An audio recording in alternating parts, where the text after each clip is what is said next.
Voxlit, o podcast do programa doutoral em Materialidades da Literatura.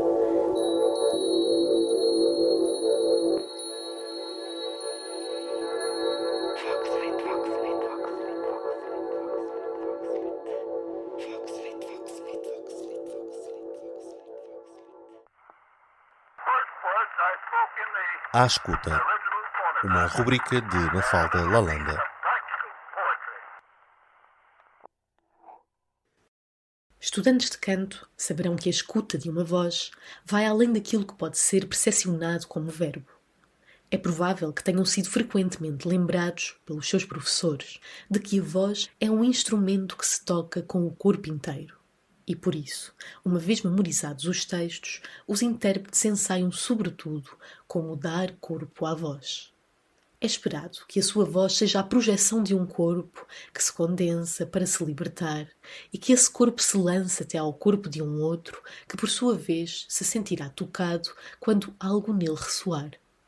Aquilo que ressoa é o grão da voz, a materialidade do corpo falando a sua língua materna. Talvez a letra, quase certamente significado. A reflexão sintetizada na metáfora vocal de Roland Barthes é alicerçada na escuta de dois géneros de canto lírico particularmente íntimos entre si. A Lied, canção em alemão, e a Melodie, uma melodia por oposição à chanson. Ambos pautados por uma estreita relação entre o texto verbal e o texto musical, e que por isso representam o espaço preciso de encontro entre a linguagem e a voz. Dir-se-ia, portanto, que aquilo que o corpo nem sempre verbaliza enquanto logos, mas ainda assim encarna, corporifica, incorpora, pode ser escutado enquanto linguagem e não apenas enquanto mensagem, pertencente ao domínio estético da voz. Para muitos ouvintes, o arrepio ou a pele de galinha é um dos efeitos da propagação tátil da voz, enfatizando como um instrumento vocal, além de ser tocado com o corpo, toca o corpo de um outro, pois ressoa, ecoa, vibra nele. Num arrepio, há uma entidade sonora que se presentifica na pele, como um assombramento ou um deslumbramento que se concretiza no toque da pele e que só se torna possível na proximidade e, portanto, na presença de uma outra coisa além de mim. É aí que se concretiza o encontro entre dois corpos, a interseção entre um corpo vocal e um corpo aural. De facto, uma voz só é escutada se estiver à distância de ser ouvida. Mas se estiver à distância de ser ouvida, é porque está próxima. E enquanto houver meio de estar próxima, poderá tocar-nos porque é presença inscrita. Com uma boca apoiada nos nossos ouvidos ou com os auscultadores pressionados nas nossas orelhas, uma performance, seja ela um sussurro, um discurso, uma recitação, uma declamação, uma leitura, uma área ou uma teatralização, tem o potencial de nos afetar por colocar em evidência a sugestão da proximidade entre a voz e o ouvido, ou antes, a sugestão da proximidade entre pelo menos dois corpos. E quando dois corpos estão próximos, tocam-se, ou pelo menos potencia-se o toque. Há, portanto, algo de erótico no encontro entre a voz e o ouvido, tal como um sussurro que convoca um espaço íntimo de partilha e de segredo, em que se escuta o corpo do outro. A voz convoca de tal modo um corpo que os robôs contemporâneos deixaram de estar associados a uma morfologia humanoide. O seu corpo é reconhecido como corpo suficiente porque é um corpo que faz uso da linguagem por intermédio de uma voz. É o caso dos assistentes virtuais inteligentes, como a Alexa ou a Siri, cujo aperfeiçoamento e incorporamento vocal acontecem a ritmos variados consoante o capital económico das línguas escutadas e faladas. A sua performatividade encarna a cultura ao recriar as convenções vocais inscritas nas composições dos modos de dizer, no que se refere à entoação, à cadência, ao timbre, ao ritmo, às variações dialectais, etc. Essas convenções, cada vez mais implicadas nos processos de reprodução e sintetização da voz, abrem caminho para um cenário cuja distinção entre vozes humanas e sintéticas se torna progressivamente menos notada. Realizado por Spike Jonze, Her é um filme de ficção científica e, simultaneamente, uma comédia dramática que projeta esta convivência entre vozes com e sem rosto. No filme, o protagonista é um homem que se sente resgatado da solidão pela voz de um sistema operativo, Samantha, vocalizado aqui por Scarlett Johansson e por quem o protagonista se apaixona. Para esta personagem, a voz é o corpo de Samantha. Contudo, sabemos, uma voz humana, uma voz que respira. À escuta, uma rubrica de Mafalda Lalanda.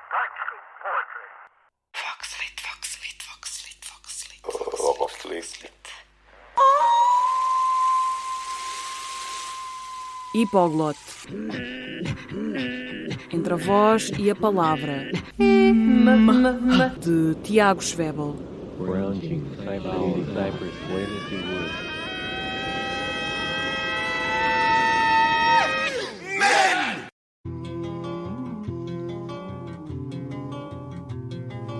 Álbum Palavra a Palavra de Henrique Ivao, lançado em outubro de 2022 pela chancela Estranhas Ocupações. Acontece aliviado, amanhecia amante. No rodapé, Henrique Ivao dedica todas as faixas, exceto a 7ª, a todos os fãs de Baby Metal, Chico Buarque, Fafá de Belém, Harry Potter, Legião Urbana, MC Carol, Orlando Silva, Pixinguinha, Racionais MCs. Amar miúde,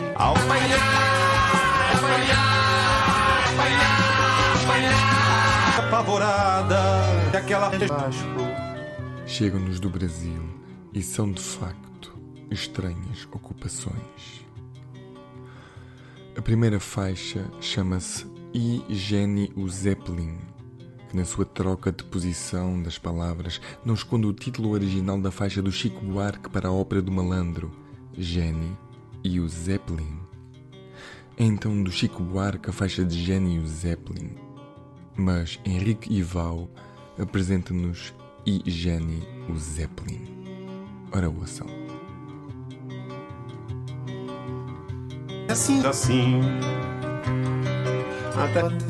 atrás, banqueiro, beijar, bichos, bispo, bondade, brilhante, brilhar canhões, cantina, cantoria, caprichos, carrasco.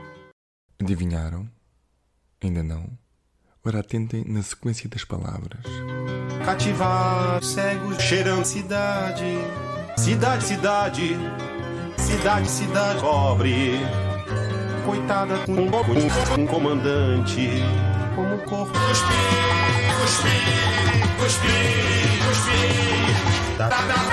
dama. A ordem das palavras é alfabética e não é a rima o conteúdo que rege a canção, não, ela subordina-se agora ao alfabeto. As palavras sucedem-se coladinhas umas às outras, apertando-se como num dicionário, mas sem a exposição de qualquer definição, apenas a exposição harmónica.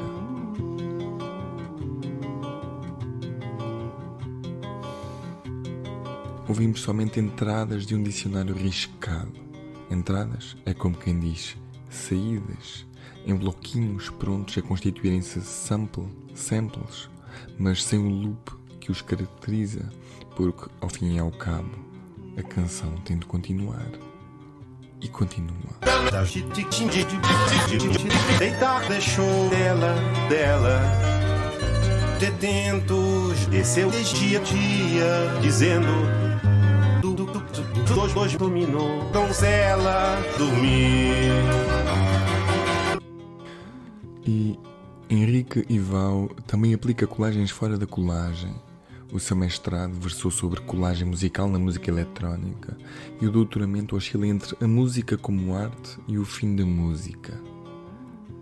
Aqui é Henrique Ivao discorrendo sobre a filosofia de Arthur Danto, do indiscernível ao idêntico. diz que há uma convicção permeando a obra do autor de que a filosofia em geral é gerada por problemas de indiscernibilidade perceptiva. Assim, também na filosofia da arte, Dante utiliza seu método dos indiscerníveis para avançar argumentos. Esse método envolve, cito Carroll, ao menos um par de itens indiscerníveis. Por exemplo, uma obra de arte e uma mera coisa real, ou duas obras de arte indiscerníveis, onde nós estamos propensos a concordar que, apesar da indiscernibilidade perceptiva dos pares em questão, ainda assim permanece uma distinção ontológica a ser traçada entre eles. Henrique Ival nasceu em 1983 no Botucatu, município do estado de São Paulo. É fundador e membro do selo de música experimental Seminole Records. Escreve regularmente em seu blog. Escreve, por exemplo, numa entrada de 27 de janeiro de 2023, sob o título Música e Palavra, que, e cito, existe algo de verdadeiramente desconcertante no fato de que, em geral, tudo fica mais arrastado em óperas e não apenas somente mais lento.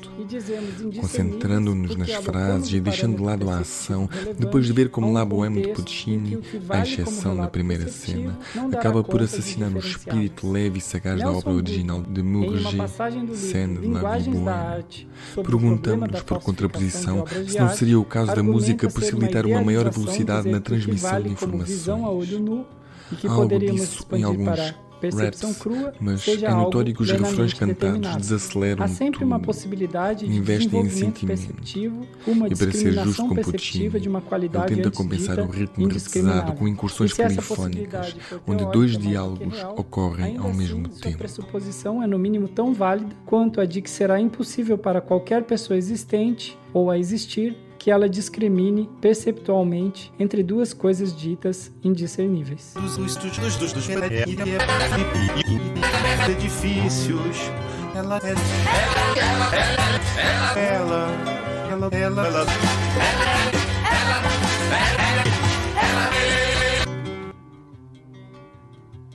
Assim, Henrique Ival. Procurem no Bandcamp. Álbum Palavra a Palavra, de Henrique Ival.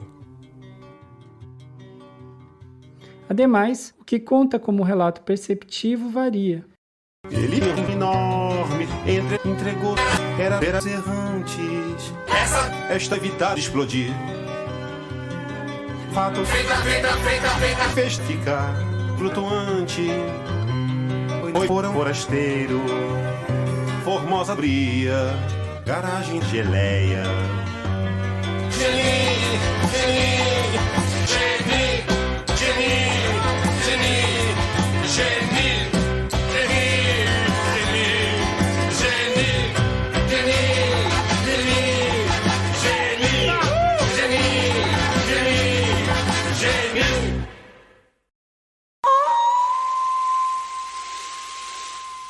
Hipoglote. Entre a voz e a palavra. De Tiago Schwebel.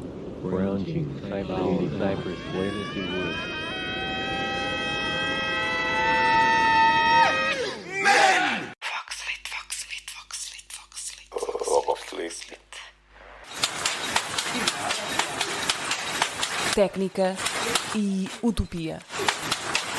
Uma rubrica de Ana Marques.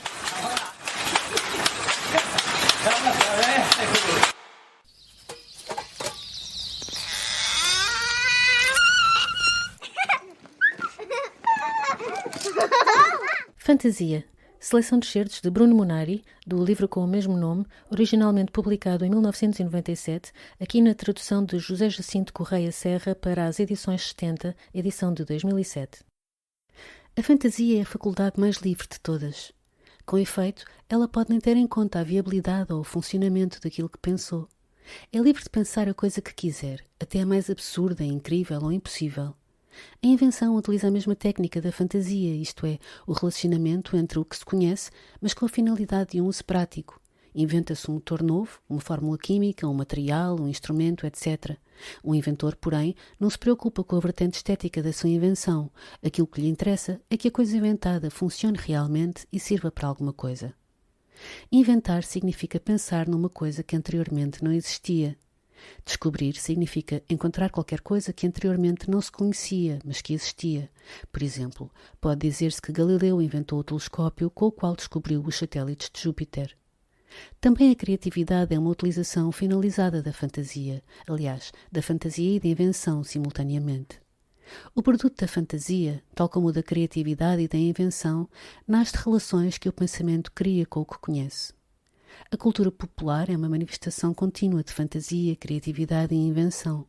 Os valores objetivos destas atividades são acumulados naquilo que se chama tradição, técnica ou arte, como se queira. E estes valores são continuamente aferidos por outros atos de fantasia e criatividade e, portanto, substituídos quando se mostram ultrapassados. Assim, a tradição é a soma, em contínua transformação, dos valores objetivos úteis para as pessoas. Limitar-se a repetir um valor sem fantasia não significa continuar a tradição, mas travá-la, fazê-la morrer. A tradição é a soma dos valores objetivos da coletividade e a coletividade deve renovar-se continuamente. A análise dos casos elementares e dos casos complexos da atividade da fantasia deveria servir para perceber o seu mecanismo, o instrumento em si e a sua maneira de agir, pois a operação completa requer que o trabalho seja desenvolvido com cuidado e com cultura, que tenha umas regras, também elas inventadas, mas comunicáveis, caso contrário não passará de um mero exercício pessoal, útil quando muito como experimentação ou pesquisa. A criatividade, como uso finalizado da fantasia e da invenção, forma-se e transforma-se continuamente. Exige uma inteligência rápida e flexível, uma mente livre de preconceitos de todo o género. O indivíduo criativo está, pois, em contínua evolução e as suas possibilidades criativas nascem da contínua evolução e do alargamento do conhecimento em todos os campos do saber. A pessoa criativa recebe e dá continuamente cultura à comunidade, cresce com a comunidade. O desenvolvimento cultural da coletividade é algo que depende de nós como indivíduos, depende daquilo que damos à comunidade. A criatividade, portanto, seria a utilização final das faculdades humanas no seu sentido mais completo possível.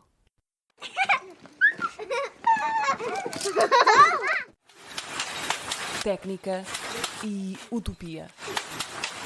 Uma rubrica de Ana Marques.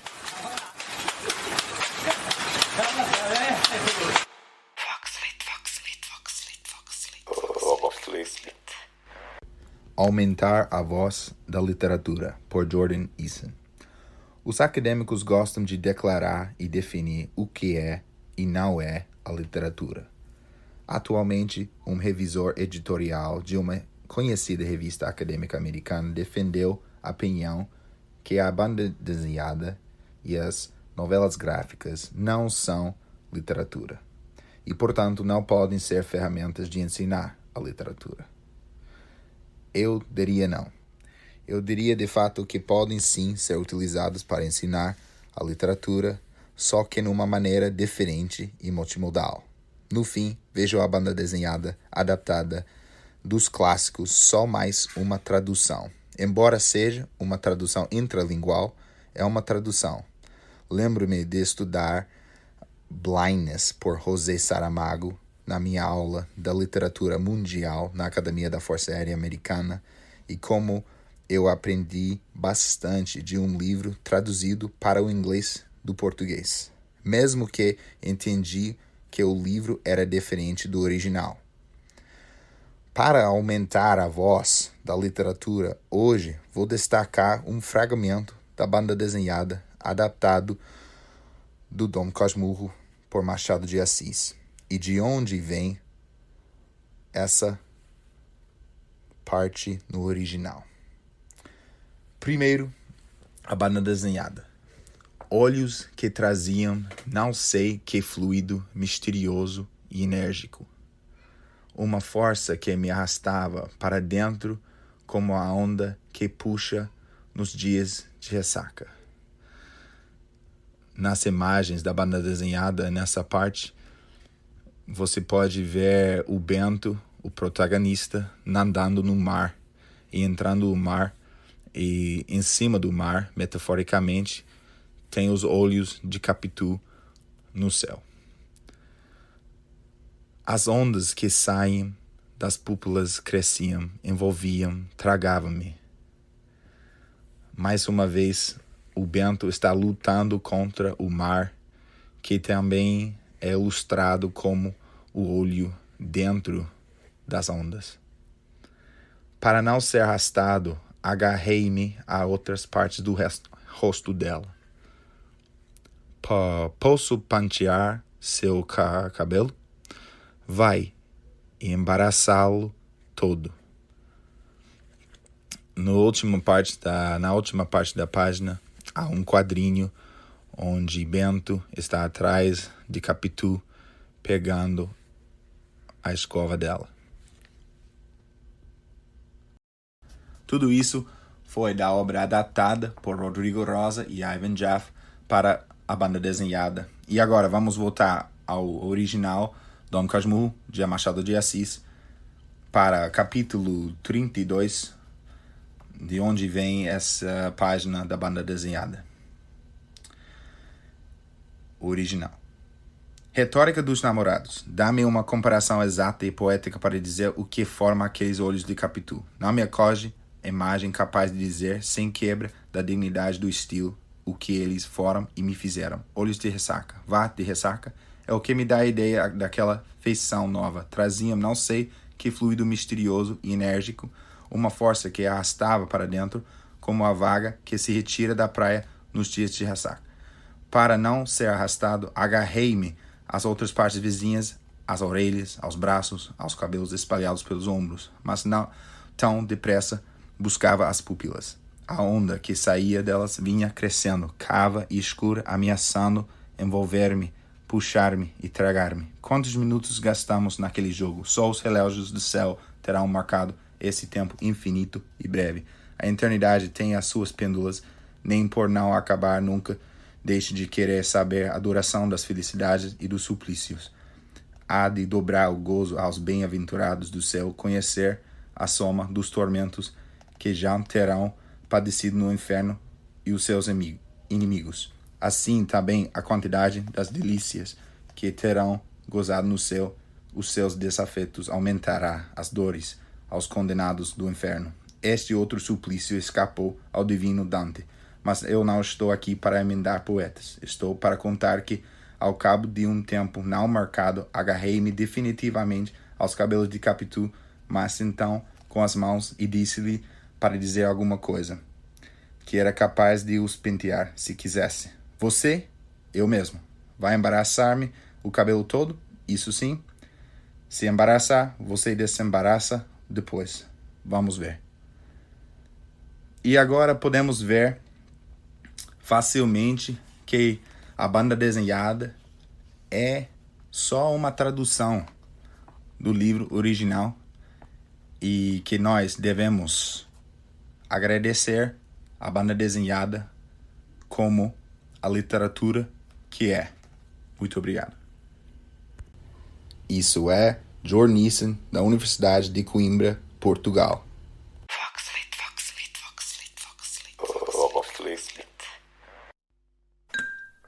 Comprimido de leitura. Uma rubrica de Elena Soresi. Descarnar memórias. Esboço na retina de Mnemosine tempo antigo a maturar. Sílabas recortadas e vozes anuladas. Ouço minha avó velha. Palavras defuntas, ortografadas na calçada coberta por poeira. Terra descontinuada. Leio meu avô. Reflexos no cacimbo, dia de festa, bestas engravatadas, crianças, mulheres descalças. Vejo anónimos. E sonhos trêmulos, trespassados pelo exílio apartado do amor colorido, dos ladilos em flor e sua glória.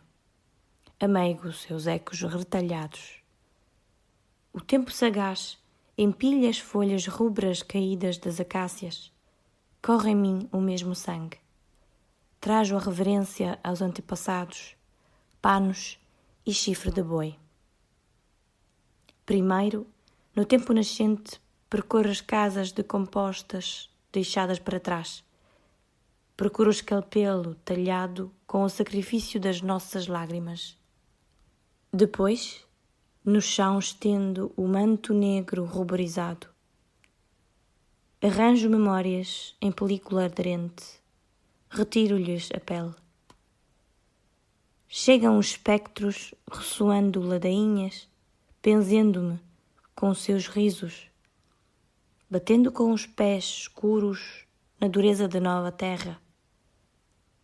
Juntos, descarnam-se as memórias, enquanto das veias e artérias jorram repuxos nutridos a óleo de palma.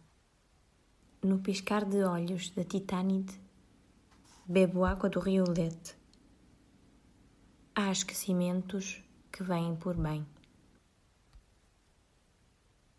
Mudez. Desde criança engulo e choro em seco. A garganta ecoa a secura do nó a aterrar. Passados anos, os sapos auguram gritos. Trago no peito outras dores. As histórias repetem-se por 5 gerações. Dizem que as maldições também. Não falemos sobre isso. Sementeira. Apressa-te, sementeira verde. Nesta longa estrada, vive, simplesmente sem culpa. Simples, vivamente, pé no chão, transbordando para lá das paredes do corpo. Mofo em casa. Pela janela, sigo olhando a biografia em branco deste lugar luzente. A gana aparta-se da vida. Sigo na melancolia do oco dia. Sigo março, abril e agora maio. Sigo no lugar escuro do enforcado largado na vala. Mofa casa, mofa céu, idade, fruta, ar. Mofam murmúrios, vizinhos, dias, corpos, palavras de sempre. Mofam lamentos ouvidos por ninguém e a todos iguais. Mofa a laranja que não engorda a silhueta. Abro a janela, sigo-me imaginando bando de pombos, multidão, cardume, alcateia, matilha e colmeia. Fecho a janela. Sigo-me sendo ruídos, cheiros, vidas alheias. Labirinto, o mofo. É omissão de mais dia, menos dia, de dia mais ou menos. Sombra em corpo frio. Quero agora lembrar o grito da vida perdida. Metaforizar gênese, vácuo, vísceras, a pele do âmago, dedilhado pelo canto do verbo. Na cegueira do espírito metálico, mostra jiboia onde reerguer o Éden. Pois que o vulto com luva de ouro pousa para engolir o belo, lançar fogo carmesim. Ver rio se tornar espuma volátil, céu afundar no mar. As quimeras sobem as colinas de Lisboa, espreitam estrelas, desenham mundos, vibram os pulsos no tambor, erguem o sol, lançam nas nuvens, rosas de porcelana, esperam. Yara Nakahanda Monteiro. Memórias, aparições, arritmias. Companhia das Letras, Penguin Random House, Grupo Editorial. Comprimido de leitura.